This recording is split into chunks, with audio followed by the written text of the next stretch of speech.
Alright, so if you know one thing about me, it's that I love researching, learning, and discussing conspiracy theories. I'm a bit weird like that. But deep down, I think each of us has a little bit of conspiracy character in them. Anyways, I wanted to cover some popular conspiracy theories for y'all, and thanks to everyone's best friend Reddit, I found what they call the ultimate conspiracy theory iceberg. So welcome to layer 1 of the ultimate conspiracy theory iceberg. The first layer is pretty big, so I'm going to be splitting it into 2 videos. Make sure to look out for part 2, and before we start, hit that subscribe button. The goal is to hit 1,000 subscribers by the end of the year. Without further ado, welcome to layer 1 and enjoy the long list of conspiracies ahead of you.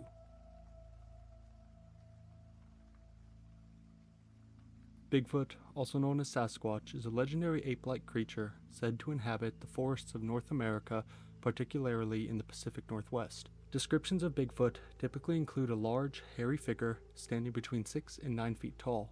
Despite numerous eyewitness accounts, blurry photographs, and foot casts, no scientific evidence proves its existence. The Bigfoot phenomenon is often considered part of folklore and popular culture, with ongoing debates theorizing whether this legendary creature exists. On the believability scale, Bigfoot, to me, gets a 5 out of 10. Let me run into Mr. Sasquatch and I'll instantly change the rating to a 10 out of 10. The phrase, "Bush did 9/11", refers to a conspiracy theory suggesting that President George W. Bush and his administration were involved in planning or facilitating the September 11, 2001 terrorist attacks. Proponents of the theory claim various motives, such as gaining public support for wars in the Middle East or increasing government control. The theory often points to perceived anomalies in the official account, such as the collapse of the World Trade Center buildings and the failure to intercept the hijacked planes. However, these claims have been thoroughly debunked by experts in investigations, including the 9/11 Commission report, which found no evidence supporting the involvement of the Bush administration in orchestrating the attacks. On the believability scale, Bush did 9/11 gets a 4 out of 10. No more, no less. US government, please don't come for me for this. Please and thank you. The conspiracy theory surrounding Big Pharma suggests that large pharmaceutical companies prioritize profits over public health and are involved in unethical practices. Common claims include suppressing natural or less profitable treatments, manipulating clinical trial data, inflating drug prices, and influencing medical professionals and regulatory agencies. Proponents argue that these companies engage in deceptive marketing, contribute to the opioid crisis, and obstruct legislation that might reduce their profit margins. Critics of this theory argue that while there are documented cases of misconduct within the pharmaceutical industry, the broad conspiracy claims are often exaggerated and not supported by solid evidence. On the believability scale, Big Pharma gets an 8 out of 10. All I have to say is the oxy epidemic. That to me is evidence enough. If you don't believe me, watch the TV show Painkillers. It'll open your eyes. The Illuminati conspiracy theory suggests that a secretive elite group called the Illuminati is manipulating world events to establish a new world order. According to the theory, this group consists of powerful individuals from politics, finance, entertainment, and other sectors who work behind the scenes to control governments, economies, and the media. The Illuminati is often associated with symbols like the all-seeing eye in the pyramid.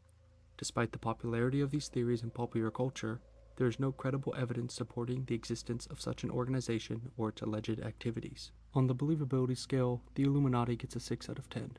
Sure, there isn't any credible evidence, but come on, you don't think elites run the world?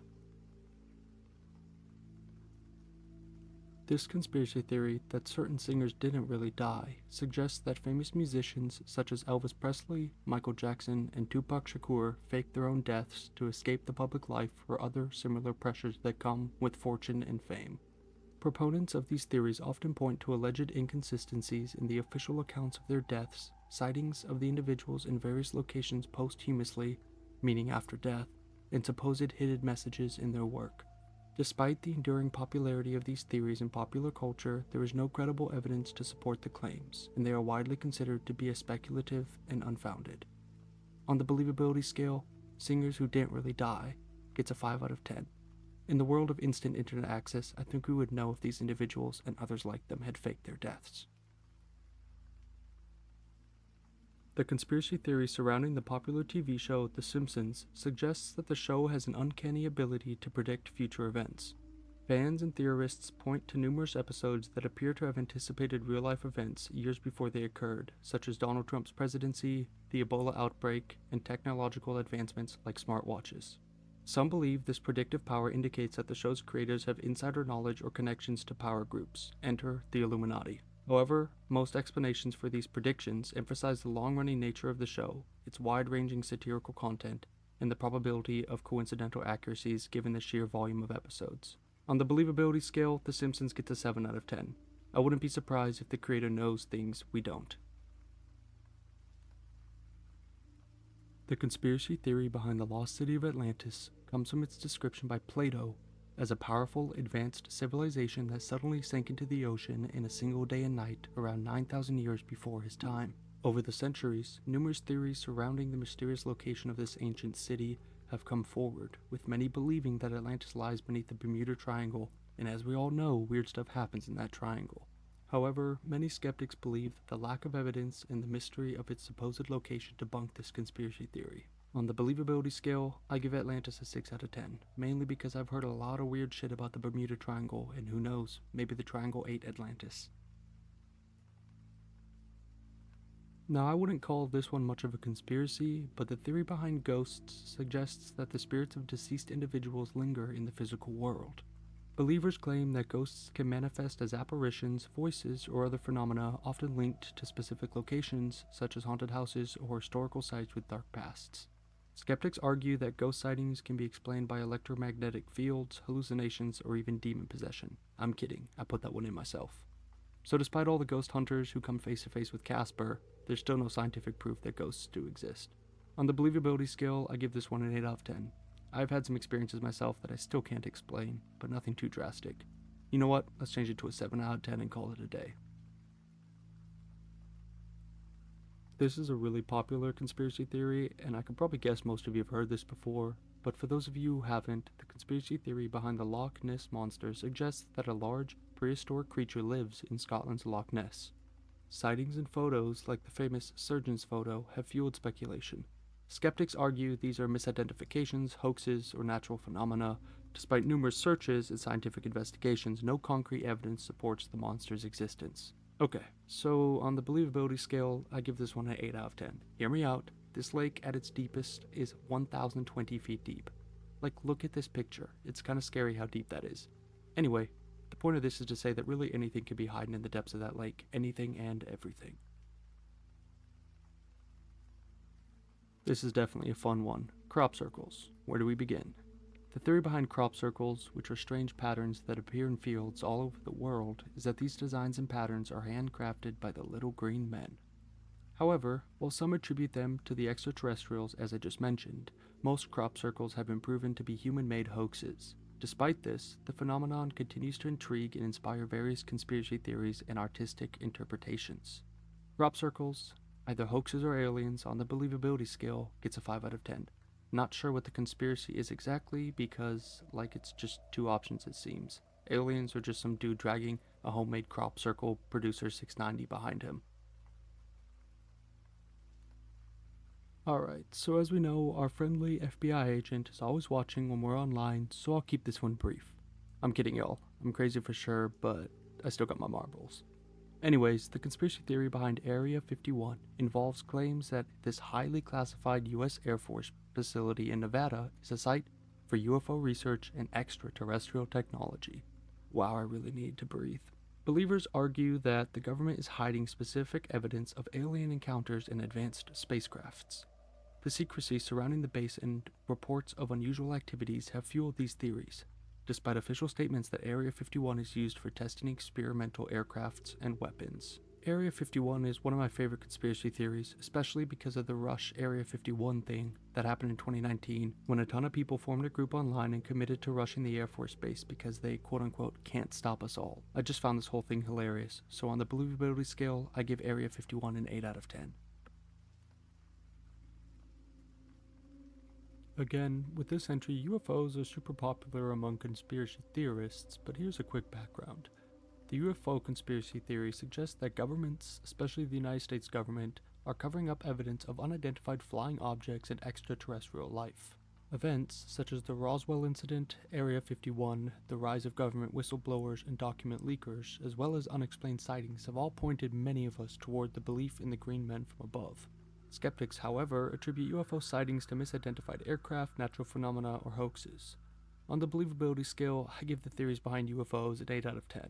I personally haven't seen any UFOs or green men, but there was this one time I was driving home late at night and I noticed a thin craft flying above me, and when it passed by, the backlights looked like the rear lights of a car. Maybe I was tripping, but it for sure looked like a flying car to me.